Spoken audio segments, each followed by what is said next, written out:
All right, everybody, welcome back to the podcast. If you're watching this on YouTube, and you probably should be, please hit subscribe. If you're listening, rate and review us on iTunes, or, I don't know, can you do that on Stitcher, Google Play, whatever? If you can, please do. I really appreciate it. And what I appreciate most of all are those of you out there who are supporting this show on patreon.com/Matt Lewis. You know who you are. Thank you for all you do. I'm excited to welcome back Robby Soave. He's a senior editor at Reason Magazine and the author of a new book called Tech Panic: Why We Shouldn't Fear Facebook and the Future. Robby Soave, welcome back to the news. Yeah, thanks for having me. Great to talk with you. Great to talk with you as always. I want to turn to the book in a minute. I want to start with something you've been covering, you've been talking about, you've been writing about, which has to do with cancel culture, which is now hitting not just old white dudes anymore, right? It's hitting Chinese American immigrants who want to show Othello, played by Laurence Olivier. Last time I checked, one of the great American actors of all time, I think. Tell us what is this story, because it seems pretty concerning. It was very disturbing. This took place at the University of Michigan, which is where I graduated in 2010. So I pay close attention to the campus, more attention there than anywhere else. I recently became aware that a professor of composition of music, his name is Bright Shang. He was born and raised in China. He survived the Cultural Revolution. When he was a kid, the Red Guards came and took away his piano. So he had to overcome all this tremendous difficulty. And he's gone on to become a legendary musician, a Pulitzer Prize winner, runner-up, etc. He teaches at the University of Michigan. So he screened this film. This is the 1965 version of Othello, where Laurence Olivier is playing Othello, Othello's a Moorish character. So he did it in dark makeup, and this was controversial at the time, even more so today. I think it's perfectly legitimate for people to characterize this as insensitive, as racially problematic and stereotypical, and definitely a bad idea. Not endorsing this at all. His point in showing it was to show how this work then became translated into an opera, etc. He didn't prepare his students for it, although it's not an act of violence, right? They just had to watch this. Their reaction was like they had just lived through a genocide or a mass shooting. They demanded he be fired. They said, yeah. And again, they're using the language that you would think it's like people like you and I, when we're making fun of them, this is what we're saying that they're saying, but it's literally what they're saying, that he violated my safe space. He made me unsafe. He made me feel triggered and traumatized. That is the language they use. We didn't make that up. They use those words. And the university, my God, they are not standing by him at all. They said this runs counter to our diversity and equity values. So long story short, He's not teaching anymore. And he apologized. He said, I'm so sorry. He might not have grasped the specifically American history of blackface. Yeah. And blackface is not, I think blackface, it's like malum in se, right? It's not inherently evil. It's evil because of the context of minstrel shows and our historical context. Right. That's what makes it bad. And should a guy from China necessarily know all the nuances of that? I'm not sure. And so he said, I'm so sorry. I really don't. I don't think I'm racially discriminatory. I've never practiced racial discrimination. I've cast a wide variety of people of various ethnicities in my works. Him saying that made the students even angrier. Denying that you are a racist is the thing that makes them the maddest of all, because of course they think racism is sort of in the air. You breathe it in and it enters your soul. So to read the comments they're saying of this brilliant man who maybe made a few people feel uncomfortable, like that's his great crime. It's a second cultural revolution. They're taking away his piano again. Yeah. It's just insane. And no one dares to tell these students, no one on the campus, outside, of course, we're making fun of this, But no one in that environment, between the university, the music department, the other students, his graduate students, people he taught, are denouncing him. Yeah. Or else they'll be next. That's crazy. That's what really bothers me. That's what really bothers me. And what about reverence and respect for our elders? And what about tolerance for people who come from different cultures? I mean, it's ironic, right, that this is the opposite of what liberalism teaches us. There's a hierarchy of marginalization of who has the most credibility or the most authority in a situation where there is a conflict of values between different minority groups. So you would so Asian immigrant obviously is taking precedence over white people, but not over over aggrieved. Where do we come in on that hierarchy? Like, I'm just saying, like white men, like if they come after us, we're it's not good. It doesn't nobody's lining up to defend us. I'm sure cancel culture will come for me eventually. When they come for you, let me tell you what I'm going to do. I'm going to throw you under the fucking bus. Yeah. I'm going to say, I'm joking. But anyway. It's really, and I keep thinking, what if you're a student in this man's class who, you're a student of music, you're excited to learn from this brilliant, famed musician, and now other students in your class are telling you can't because they don't want to learn. They don't care. They just want to like hurt people it's so selfish and so like counter to the mission of a university, and it's really disturbing. And they're not, like no one is standing by him. The university denounced him as a racist for this. This is the diversity, inclusion, and equity, DEI stuff that we've seen it really bad on campuses for a long time, but now we're actually encountering it elsewhere, right? We're seeing it in corporations. We're seeing it in K through 12 to some extent, not to this extent nearly. And it's the idea that like people like Robin DiAngelo and Ibram Kendi are going to teach seminars that train people who work in HR departments or teach this kind of knee-jerk accusations of racism. It's just very bad. Well, and I tell you what's really disconcerting is when nobody comes to your rescue. And that sends a message. It has a chilling effect, right? And I was happy to see Netflix sort of stood up for Dave Chappelle. Now, Dave Chappelle is like an African-American dude who's super rich and he may be uncancelable, but I was happy to see it seems like Netflix stood up for him. But by and large, nobody stands up for anybody. Everybody throws everyone under the bus. Everyone says like, well, I'm okay. Robby, he was on the podcast, but I disavow. And I saw this trend happen on the right with Trump, where like everybody was afraid to stand up to Trump. And what happens is like when you see someone who's like more powerful than you cave in and be emasculated, it has a real demoralizing effect. We're like, oh, if Paul Ryan couldn't stand up to him, how could I? And I think this is happening on the left as well. Like, we need people to just stand up and say like, oh, okay, we're not firing Dave Chappelle. Like, so what? What are you going to do? Like, I don't agree with him necessarily, but hey, that's his voice. We need people to make that stand, and like everyone just caves in immediately. I think Netflix standing up for Dave Chappelle was like the bare minimum, right? Can you imagine if well, you can't imagine because it could happen, but he makes them so much money. They agree to have his specials. They know his whole purpose is offensive comedy. I think they would look so stupid if they did something to punish, knowing full well what they were getting into. But Netflix is not a very brave company. They have taken down episodes of, there's an episode of Community. It's actually similar to this.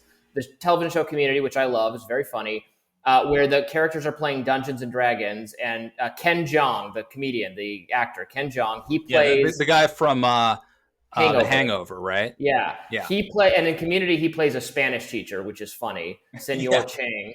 And in this episode, they're playing Dungeons and Dragons, and he does blackface because he's the Drow, which are the dark elves. But it's funny because they talk about, you can't do blackface. It's like, yes, I can do blackface because it's a commentary on it. Yeah. You can't watch that episode on Netflix because they were not they didn't take that one when they took the show. So there's a lot of compromises with artistic and creative freedom going on at places like Netflix and others. You know where that didn't happen, Robby? You and I, this has probably been, whitewashed from our resumes, but you and I first met working at the Daily Caller, where you wore a teal shirt every day to work.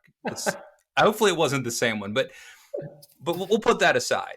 We worked for the Daily Caller, and do you remember people would try to somebody would say or do something outrageous, and the media would try to get them fired, and Tucker would be like, "Go F yourself." Yep. And I think eventually they gave up because it was they looked weak because they couldn't. So by taking a stand, it actually disincentivizes people trying to cancel you. Yep.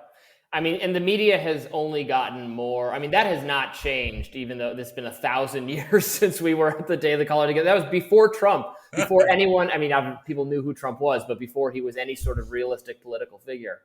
The media has continued to do this, to try to get, and that's the part of it that's controllable, because some of this is human nature. It's a dark part of human nature to form these kind of mobs online. But when journalists write about someone, they don't have to search their old tweets. They don't have to acknowledge that, well, when this person was 15, they tweeted something homophobic or sexist or racist. You just don't have to mention that. Journalists can just stop. That's a bad norm that journalists shouldn't practice, and they still do. And then they cancel someone, and then what invariably happens is people look up, well, what did you tweet when you were younger? What have you done that's wrong? So it's a circular. Well, quite often the people who get somebody canceled are themselves guilty, and they get canceled too sometimes. Because we're all human beings. Everyone has done or said things, especially in their adolescence, especially in their teenage years, that they would now regret if they had to hear it on playback. You and I, we finished our teenage years before it was the case that everything you said was because you and I are, I'm guessing we're about the same age. Right. We're both young. Young people. Fellow young person. Millennials, very broad category, right? Geriatric, but yeah.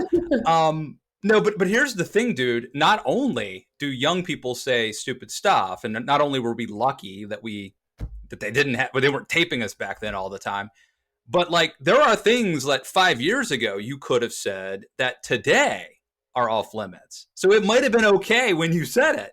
Yep. But now it no longer is, right? The rules change. They change so quick. Barack Obama was against gay marriage until, whatever year halfway through his presidency, he changed. So was, I think, Hillary Clinton. The standards change. The pronoun usage is something very new. You have to use plural, non-gendered pronouns for some people. You're supposed to. Let me read this, because I'm interviewing our friend Katie here shortly. A known murderer of trans people. She's a transphobe, I think. But how many has she killed? So I'm talking to her about the Dave Chappelle special, and there was there were part of it. Did you see the Dave Chappelle thing yet? I haven't seen the whole thing. I've seen I've seen the rest of them. I'm going to watch the rest of it tonight. So part of his shtick is, he says somebody came up to me and they said, "They out to get you," and this is Chappelle, and he's like, "Is that many people or just one person?" Great. No, exactly. I mean, honestly, that's a sincere criticism I have. I generally use whatever pronoun you want. I'm not that invested in it, but that's the one I don't like doing is they, to refer to one person, because it's actually confusing. It's so much of this stuff is stuff that you would correct somebody for, if you were an editor and you were trying to correct somebody for bad grammar. But I have to say this too. For a while, I actually thought, and I'm not joking, I'm not trying to be a jerk here, I actually thought this might be people who identified as multiple people, almost demonically possessed. We are Legion. I'm not just one person. I am Legion. And I guess not.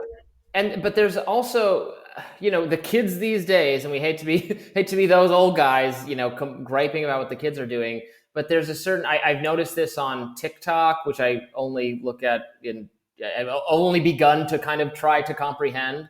But there's a lot of pronoun switching. Like today, I feel like a he. Today, I feel like a she. Today, I feel like a them. Today, I'm going by these pronouns. It's like it's customizable, which in one sense I don't have any problem with, because I believe in individual rights. So you should live however, in accordance with whatever your preferences are, is totally fine.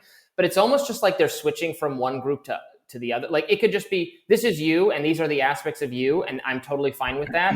You can be a dude who likes girl things, you can be totally non-gender specific. But those are just your attributes. It's not that here's the group I must wedge myself into, and then I'm going to be part of another group on a different day.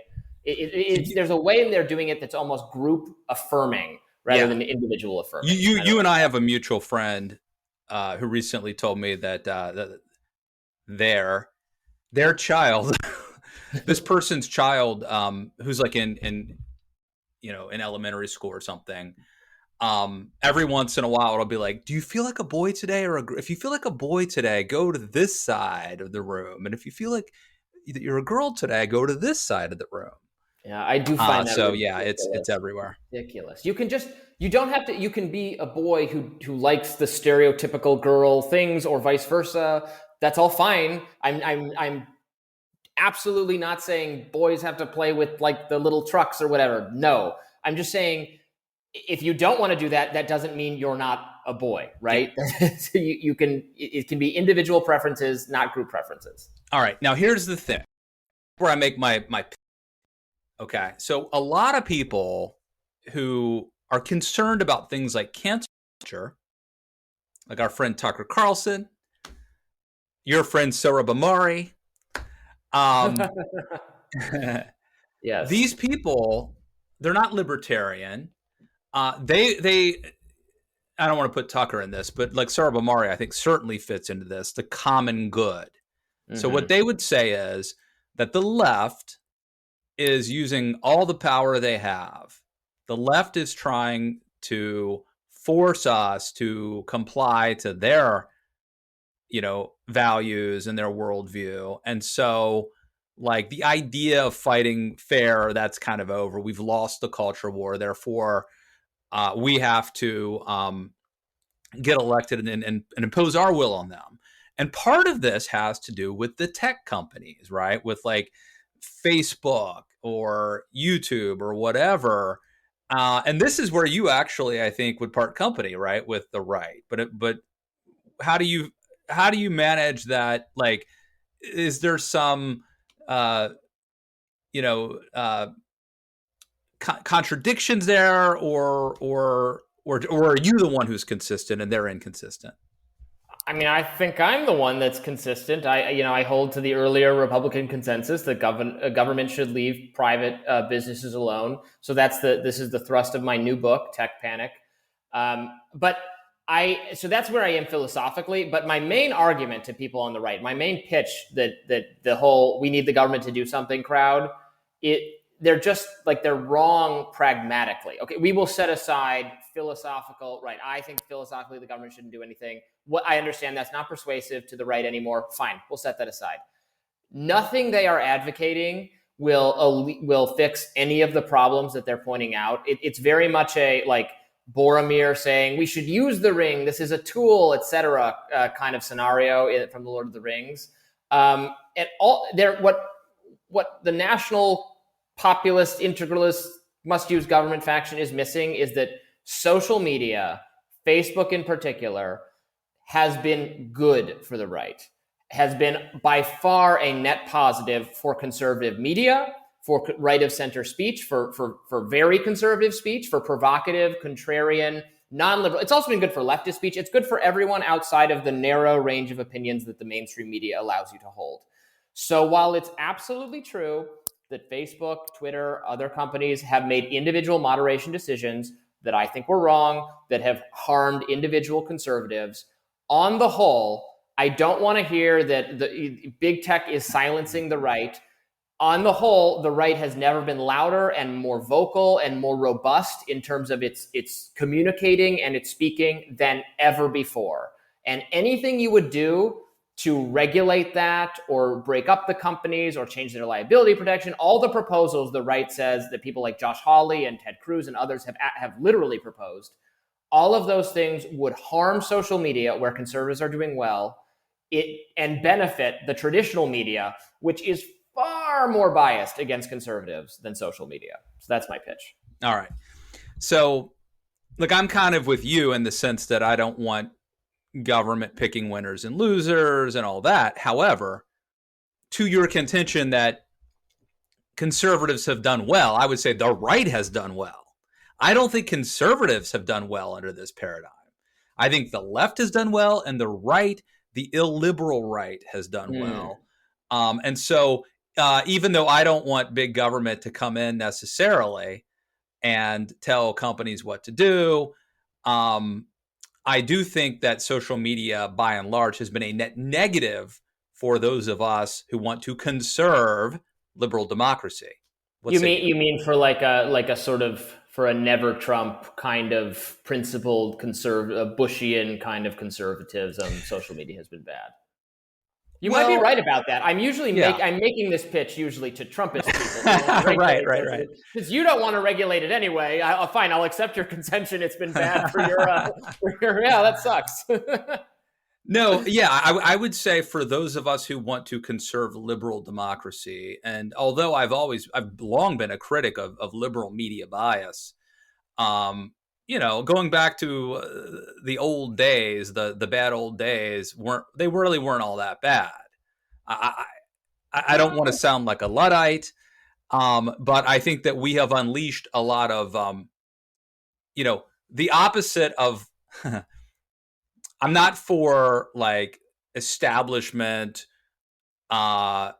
gatekeepers and insiders, but like the opposite of that is like, Alex, what's his name, and Glenn Beck and Alex Jones and all that, and like I don't think that's a better option. I mean, there are people out there who are being, I think, radicalized. A lot of old people who just sit around and watch Newsmax and stuff.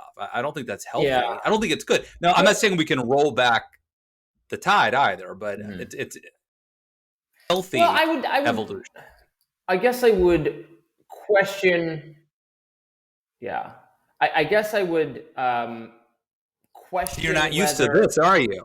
You're not used to this criticism. No, I'm not. I would, so I would question whether that's a social media issue. Is that really social media? I mean, you're probably critical, and I obviously disagree with some of what goes on Fox News, but right, that's not social media. That it's a 24-hour campaign commercial for Donald Trump. Yeah. MSNBC and CNN are 24-hour campaign commercials against Donald Trump or for liberal progressivism. They are. But Fox had first mover advantage. I think CNN and MSNBC are responding to Fox because Fox dominates in the ratings. And you're right, this isn't social media, but it's all new technology. I mean, you're younger than I am. Let's admit that. But in 1988, Rush Limbaugh goes national with talk radio. Fox News is like 1996. These are still new technologies that really changed the paradigm. And I think social media has really taken that, put it on crack. But like the gatekeepers are gone, and are we better off without them? I think not, actually. I think we are better off without them. I obviously there is more bad information out there. It's easier to encounter things that are wrong, but it's also kind of easier to also encounter things that are correct. I mean, relating to the pandemic, right? There's a lot that you weren't allowed to think and say and discuss or suspect that if the guardrails had been up, were very unhealthy. Everything from, in the early days, Fauci saying not to go for masks, the lab leak theory being vigorously suppressed as a racist theory. There was a lot of, to this day, the New York Times their reporting, I think, on the pandemic from their main pandemic reporter, Apurva Mandavelli, has been terrible, has been outrageously panic driven. all the masking kids in school. There's a lot of, we hear about how, there's all this COVID disinformation and vaccine denial and such on Facebook. And right, that is true, but it doesn't look, the people who obey the guardrails don't seem to me to have been very responsible in this situation. And also for the election stuff, right? I mean, it's not like Facebook did not cause Donald Trump to win. It didn't cause Joe Biden to win. There's no way that matters more than the millions of dollars the campaign spent themselves, or the hours and hours and hours of free advertising they get from their partisan backers on cable news, on talk radio, in newspapers, etc. So I'm just not. I don't. You're just saying, like, look, freedom's messy, democracy's messy, very messy. You throw it all out there. You take the good with the bad. There's going to be horrible stuff, but it's better than like top-down control that is going to push down dissent and contrarian viewpoints. Right, and I think. I mean, I don't know where you're, I think when last we talked about this at the Daily Caller a trillion years ago, I don't know if your views on like something like the Iraq War have changed. Maybe they have. I was very against the Iraq War at the time. I continue to think it was a very big mistake. The kind of mistake that emerges from a media ecosystem where extremists and contrarians and kooky people have nowhere to air their disagreements. The kind of establishment media, mainstream media, guardrailed media, if we want to keep using that term, was very for this, I think, disastrous policy. I like that. It's better than drive-by media, in a way. You drive by, you hit the guardrail. All right, we're back. It's okay. We had a glitch there for those of you paying attention at home. We're back. Technology. The neocon establishment came to. I'd like to think George Soros just messed up our recording, but that's okay. I feel obligated to blame Mark Zuckerberg, since that's what the popular thing to do. Let me ask you this. Okay, must be Mark Zuckerberg's fault. Let me ask you this. So the book, what's the title of the book again? Tech Panic. Okay, so you got panic in there, right? It reminds me of like the satanic panic of the 1980s. There's very panic. Similar. Panic suggests that it's sort of bullshit, right? We're afraid of Ozzy Osbourne. We're going to commit suicide. Play the Beatles records backwards, right? Those video games are going to make you go be involved in a mass shooting. Look, I do think, though, let's be honest, right? With technology, with Facebook, Instagram, Twitter, our brains, we evolved, if you believe the so-called experts, like a million years ago or something. I don't know. We evolved a long time ago. The brain that I have today, that I'm dealing with, talking with you on YouTube, is basically the same brain that someone had back in the day when they never went more than 5 miles away from their house, okay? So I am coping with a 21st century where I have to know, like, which gender pronoun I can use to not get canceled, how to navigate, the subway system in New York. I got to learn a lot of stuff. And then I've got these experts, right? These marketing experts, psychologists who have figured out how to tempt me, right? How do I get Matt Lewis to buy the right cheeseburger? How do I get him to click like on this video? They spend billions of dollars figuring out how to push my buttons to get me to push their buttons. That's a big deal. This is like an old school brain trying to figure out life. And they've got my iPhone. They've got me wired. Like, is it a panic to say like maybe this is bad for us? I mean, you would have to show some evidence that it is bad for us, right? And I don't see a lot of evidence. Actually, the improvement that social media has in terms of advertising over traditional advertising is that it's targeted to you because they know something about you. But is this necessarily nefarious? It can certainly be used for nefarious purposes, I suppose. But I actually think it's better that, so when I watch TV, I see a lot of car commercials, and I'm not interested in buying a car, and they're irrelevant to my interests, and I would have to fast forward them to the extent you can. Whereas on social media, on Facebook, I see advertisements for things I might actually like to buy that might improve my life. I don't have to buy them. They have not hacked our brains. There's no such thing as mind control. They don't control us. They don't make You're saying those Terry Hatcher ads I keep seeing, they're not going to everybody. This is the Salma Hayek ads. This is micro targeting. Right. Yeah, it's so funny whenever anybody complains, why am I seeing ads for this? Like, you know why you're seeing ads for that. Yeah. Sometimes it can reveal more about yourself than you are willing to admit. It could be a lot more embarrassing than Salma Hayek, let me tell you. Right. It could be Frederick Hayek, or it could be. That's what now we're going to. So you get Salma Hayek, I get Frederick Hayek. But look, it's just not necessarily bad, and they can't.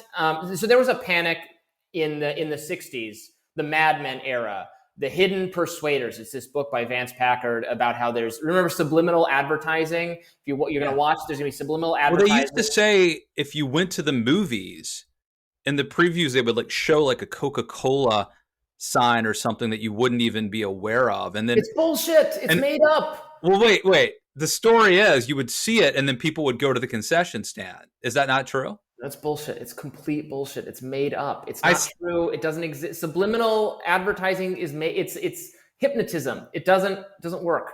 It's made up.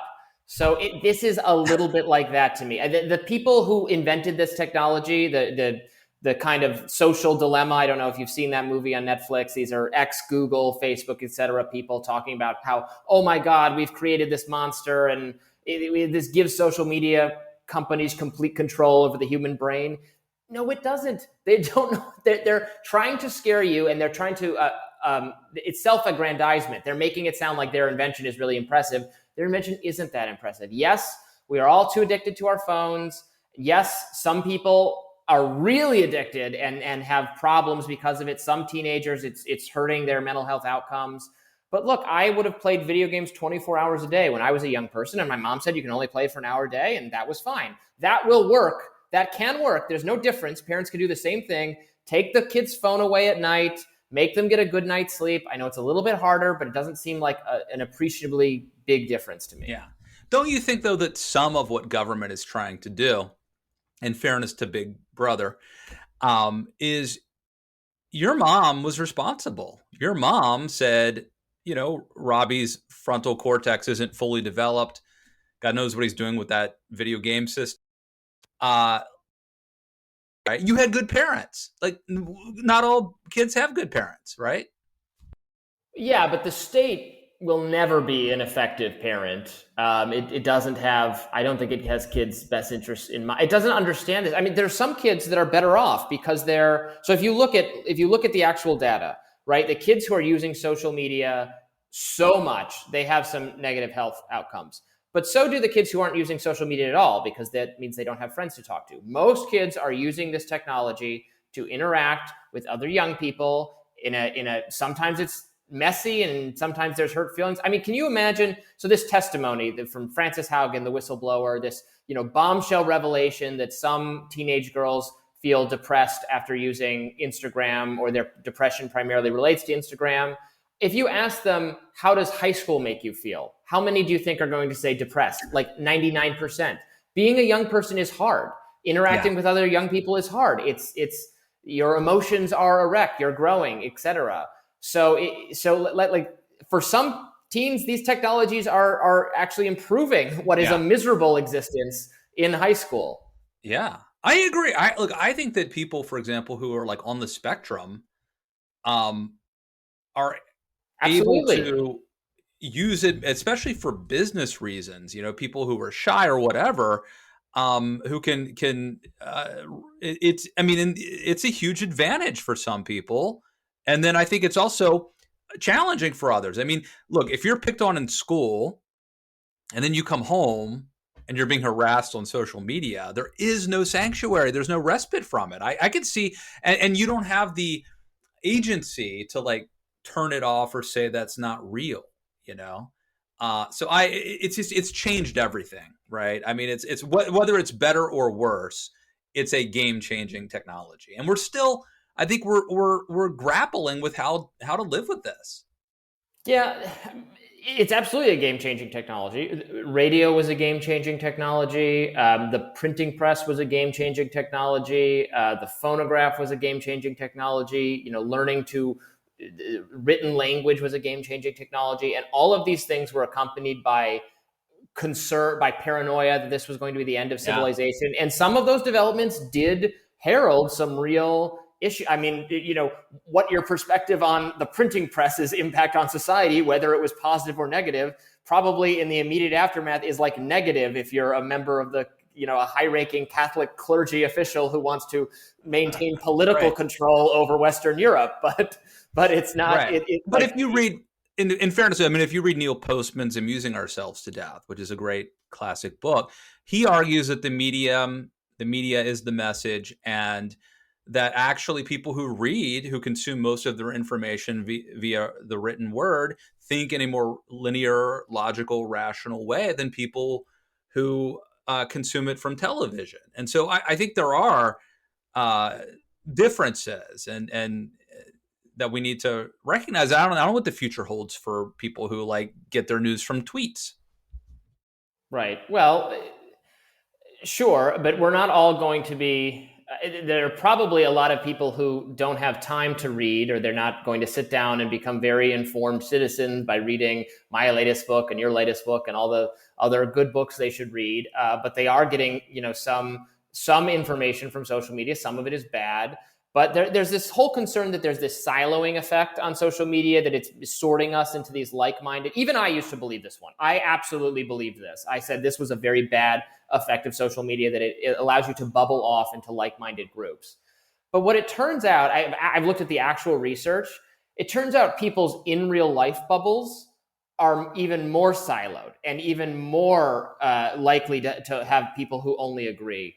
And I mean, this is obviously true when you think about it in the developing world, in the medieval world, in the village, right? Everyone agree. There's so much unanimity of opinion. If you're an outlier, you're going to get ostracized. Social media, while it again can allow us to do some sorting, actually is less likely, or can accomplish the opposite. Can actually cause greater interaction with people who are different than us, who look different than us, who disagree with us, who have different views. So even that ends up, I think, being a net positive for that. And I used to actually agree with that concern. Yeah. I've looked at the research. It's not that persuasive. Well, you know what I do think is a positive advance in technology? Yeah. What we're doing right now. Podcasting, YouTube interviews. This is a teaser. People should tell us the book again. It's called Tech Panic: Why We Shouldn't Be Afraid of Facebook in the Future, taking on all sorts of arguments from addiction issues among teenagers to political bias and censorship to monopoly power to terrorism and sex trafficking and everything else, and trying to calm you down in your fear about social media. So I believe in reading. You got to get the book and read it to get everything. But I think we've done a good teaser here, and I think it's great. People are watching these videos on YouTube. They're listening to podcasts, and I think that is an innovation that has actually made us better. I go for jogs, and I listen to podcasts, and I heard you on Nick Gillespie's show talking about some of the stuff we covered today, a lot of different stuff, and you can sort of multitask, and I think that actually, say what you will about Instagram and Twitter, but I think that this is an example of how technology is actually making things a little better.